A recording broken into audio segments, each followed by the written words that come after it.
Behind the Greenbird pub, there was a big car park. It was a busy pub, and every night there were lots of cars there. Tonight, there was a woman in the car park too. She stood in the dark behind a tree, watching and waiting. Her name was Rosa, and she was 20 years old. She worked in a hotel 6 days a week, but not on Mondays. On Mondays, Rosa did something different. And today was Monday. It was cold. Rosa pushed her hands into the pockets of her coat. It was a night for trousers, but Rosa wore a short skirt and nothing on her legs. That was important. After a time, a woman came out of the pub and walked across the car park to a blue Ford car. The woman was about 50 years old, and she walked slowly. She sang quietly, with a little smile on her face. She's drunk, Rosa thought, but she's going to drive. The woman got to her car and put a hand on it. She wore a long green coat and grey trousers, and she had blonde hair. Very, very blonde hair. "Oh dear, my head," she said, then laughed. That hair colour came out of a bottle, Rosa thought. She took a small bottle from her pocket. There was some red liquid in it, and she put some of the liquid on her leg. Then she ran quickly round the car park to the blue Ford. The woman opened the car door and half fell into the driving seat. She laughed. "Oh, Dorothy Burns," she sang. "You're drunk again." Rosa was now behind her car, crouching on the ground. When the car began to move back, she jumped to her feet and hit the car with her hand. Bang! The car stopped suddenly, and Rosa fell down on the ground behind the car. She put her hand on the red liquid on her leg and quickly put some of it on the back of the car. Dorothy Burns got out of her car and walked round to the back. When she saw Rosa on the ground, her face went white.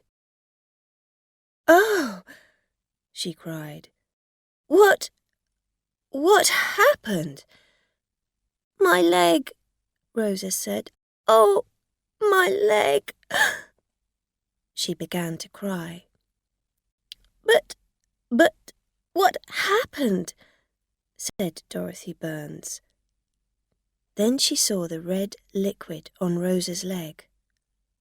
"Oh, there's blood on your leg." "Yes, because your car hit me, that's why," Rosa said. She stopped crying and began to look angry. I didn't see you behind me," Dorothy Burns said. "You didn't see me because you didn't look," Rosa said angrily. She stared at the woman. "You're drunk." Dorothy Burns was suddenly very afraid. I... Yes, you smell of whiskey. I can smell it from here," Rosa said. "I'm going to call the police. Now." "Oh, no, please," Dorothy Burns said. "I'm very, very sorry, but not the police. Please. Listen, I can help you. I can drive you home, and I'm not getting in that car with you," Rosa said. "You're drunk." "No," Dorothy Burns said. "Just one small whiskey, that's all." "Oh, yes. Tell that to the police." Rosa stood up, holding her leg. "What's the number of your car?" "No, please," Dorothy Burns said. "Not the police. Listen, I want to help you. Take a taxi to the hospital. I can give you the money for it. Go to the accident." "How much money?" said Rosa. "£20?" Dorothy Burns said. "50," Rosa said. "Well, how about 30? said Dorothy Burns. 50. "But I haven't got a lot of money with me." 50. I'm calling the police now." Rosa took a mobile phone out of her coat pocket. "Okay, said Dorothy Burns. She got her handbag from the car, took out £50 and gave the money to Rosa. "Here you are," she said. Rosa took the money and walked away.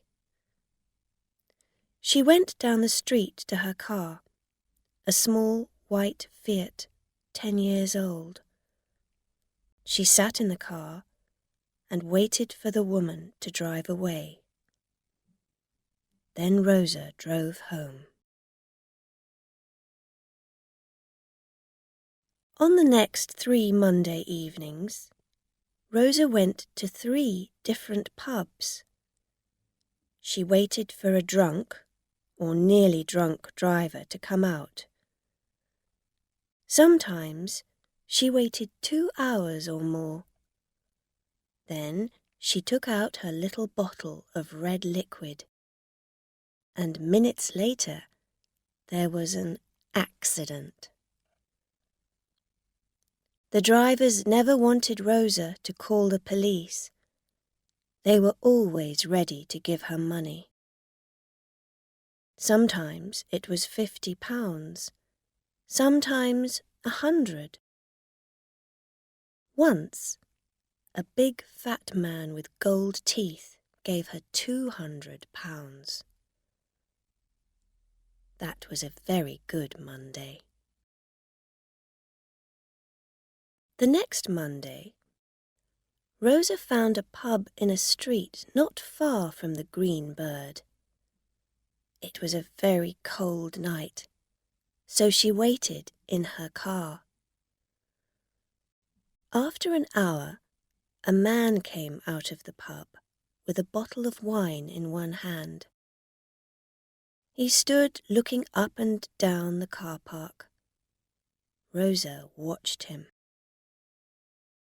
"He can't find his car," she thought. "He's drunk." After a minute or two, the man began to walk across the car park to a big red Honda. Twice his foot slipped and he nearly fell. But at last he got to the Honda and began to open the door. Rosa put some red liquid on her leg and got out of her car. She walked quickly to the Honda and crouched down at the back of it, ready for the accident. "Hey, you!" Rosa quickly looked round. A woman ran across the car park. A woman in a green coat and grey trousers. A woman with very blonde hair. She had a camera in her hand.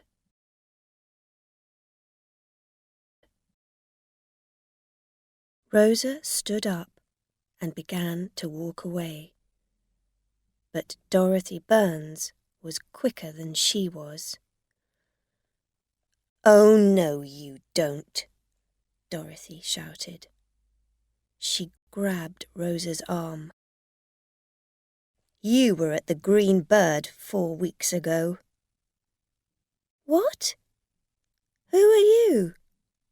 What are you talking about?" said Rosa. "I'm just going home. Let go of my arm." The man with a wine bottle in his hand came round to the back of his Honda. "Hey, what are we doing? What's happening?" he said. His face was very red and his eyes were half closed. "This woman took £50 from me 4 weeks ago," Dorothy Burns told him. "She's a fake. She gets down behind your car and then says your car hit her. But it doesn't. She does it to get money out of you. She says, 'Oh, you're drunk and I'm going to call the police.' And because you are drunk and you're afraid, you give her money to stop her. I did." The man looked at Rosa. "What?" he said. Rosa pulled her arm away. But before she could run, Dorothy Burns grabbed her other arm. "Look at her leg," she said to the man. "That's blood on it. But why? How did it get there?" "She put it there, all ready for the accident. Your accident. Because in a minute you're going to hit her with your car. And then she's going to cry out, 'Oh, my leg, my leg.' But nothing happened. She's a fake." At last the man understood. He stared at Rosa and his face got redder. "You little," he said angrily. He pushed Rosa and she fell to the ground. But before he could hit her again, Dorothy Burns pulled him away. "No, wait," she said. The bottle of wine fell from the man's hand. It hit the ground next to Rosa and broke. Wine went over her face and her coat. "My wine!" the man cried. He looked angrily at the 2 women, then began to walk back to the pub. "Got to get some more wine," he said. "For my wife." Rosa stood up slowly and then began to walk away. "Wait," said Dorothy Burns. Rosa laughed. "Why? I don't want to talk to you." "Oh, I think you do," Dorothy Burns said. "You see, I took some photos of you when you were behind that man's car, waiting. Interesting photos they are." Rosa stopped, then walked back to Dorothy. "How did you find me?" she said. "I went to a different pub every night and waited in the car parks and watched. And here you are, doing your dirty little blackmail again." "It's not blackmail," said Rosa quickly. "He was drunk, and you were drunk too, that other night." "But my car didn't hit you," said Dorothy. "How do you know?" said Rosa. "You were drunk." "No, not drunk. Just happy, that's all," said Dorothy. "When I got home, I began to think. You wanted that £50. You wanted it very much. And I know all about blackmail. You see, I was a fake once, too." Rosa stared at her. "What did you do?" she asked. "When I was a child," said Dorothy Burns, "my mother and father often went out in the evenings, to dinner, to their friends, to the cinema. They always got a babysitter in to stay with me, because I was only 10 years old. The babysitters were always girls, usually students, about 18 or 19 years old. They needed the money badly. Students always do. But I liked money too." Dorothy Burns smiled. "It was easy. At first, I was nice to them. Then I said, 'I want half your babysitting money, or I'm going to tell Mummy about you. I'm going to say things like this: "You hit me. You put very hot water on my hands. You pull my hair. You put me in the dark." These things weren't true, of course. But the girls were afraid of my mother. She was famous, you see. She wrote books about children and was always on television. And when she was angry, she wasn't a very nice person. And so the babysitters said nothing and gave me half their money. "What a nice child you were," Rosa said. "No, I wasn't nice," said Dorothy. "But some people get nicer when they get older. I don't do blackmail now, but I know a blackmailer when I see one."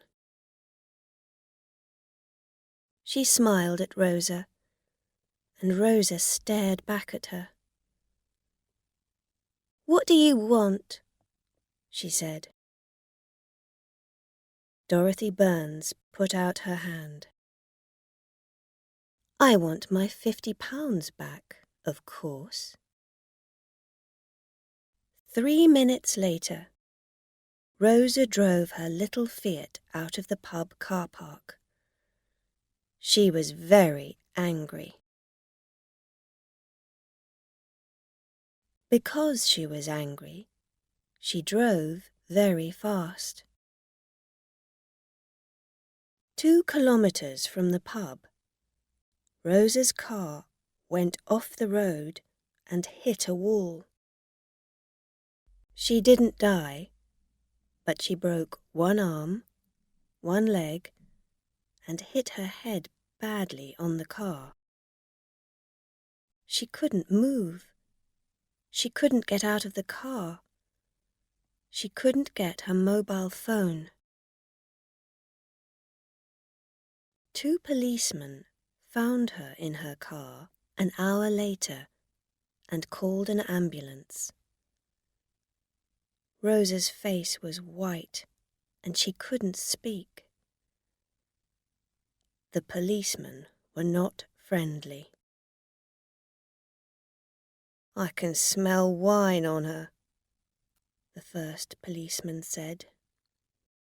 Another drunk driver, the second policeman said. Why do people drink and drive?